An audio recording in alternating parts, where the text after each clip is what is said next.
pertama pada percobaan kali ini adalah disiapkan alat dan bahan.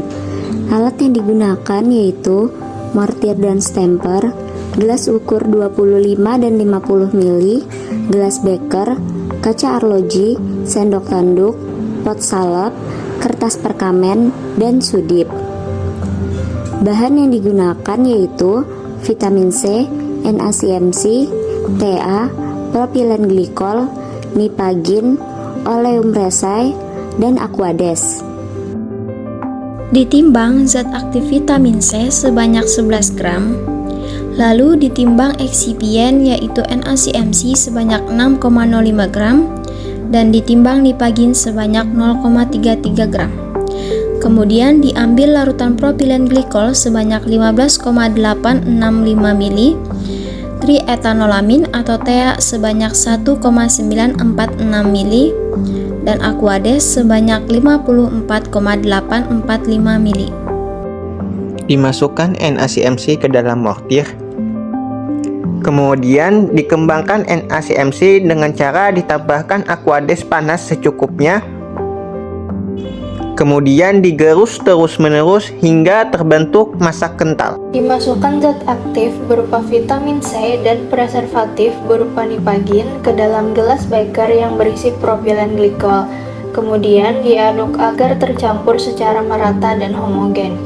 Vitamin C dan nipagin dilarutkan terlebih dahulu dalam propilen glikol bertujuan agar pada saat pencampuran dengan bahan lain tidak terdapat gumpalan yang mengakibatkan sediaan menjadi tidak homogen. Ditambahkan vitamin C yang sudah larut ke dalam NaCMC, kemudian diaduk hingga homogen.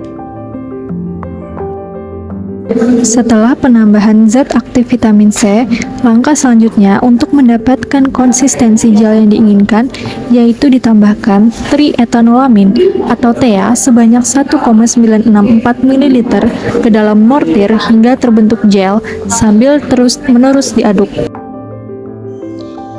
Jika dirasa konsistensi gel sudah sesuai dengan yang diinginkan, tambahkan oleum rosé secukupnya ke dalam mortir sedikit demi sedikit sambil terus diaduk hingga homogen.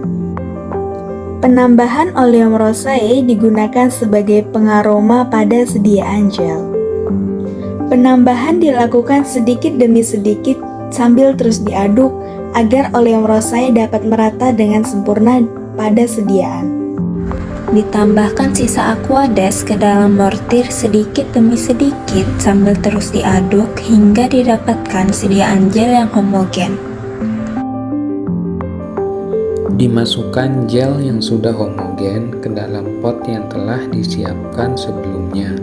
Kemudian dikemas sediaan gel ke dalam kemasan yang telah dibuat dan jangan lupa diberi label NI.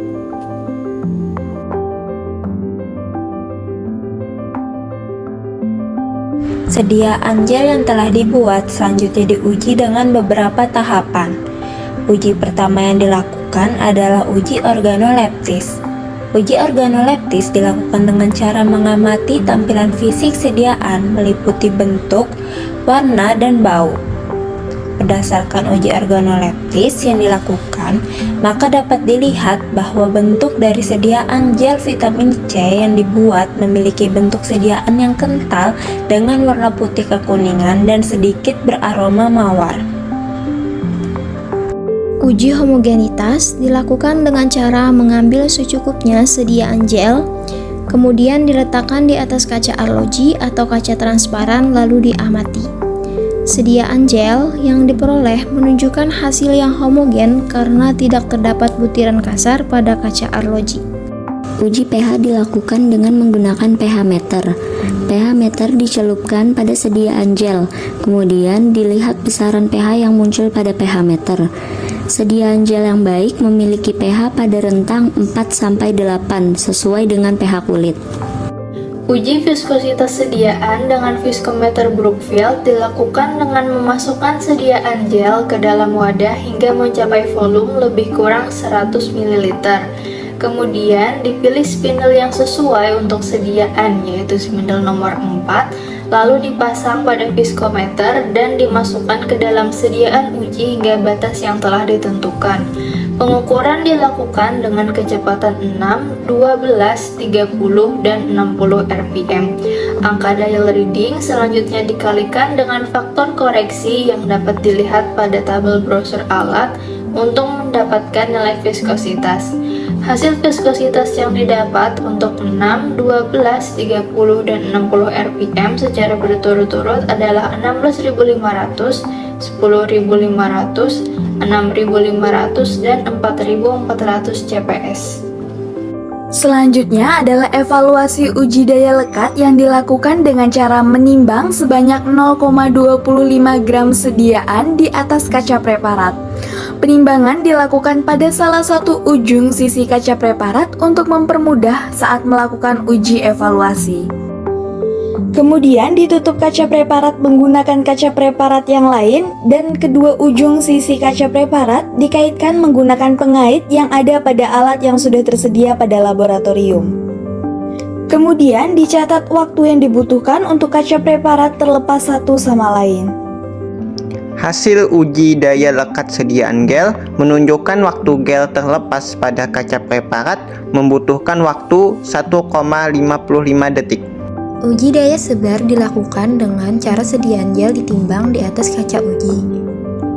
Setelah itu diletakkan gel tepat di bawah kaca yang di bawahnya disertai dengan skala diameter. Kemudian ditutup kaca lain yang telah ditimbang dan dibiarkan selama 1 menit. Setelah itu diukur diameternya.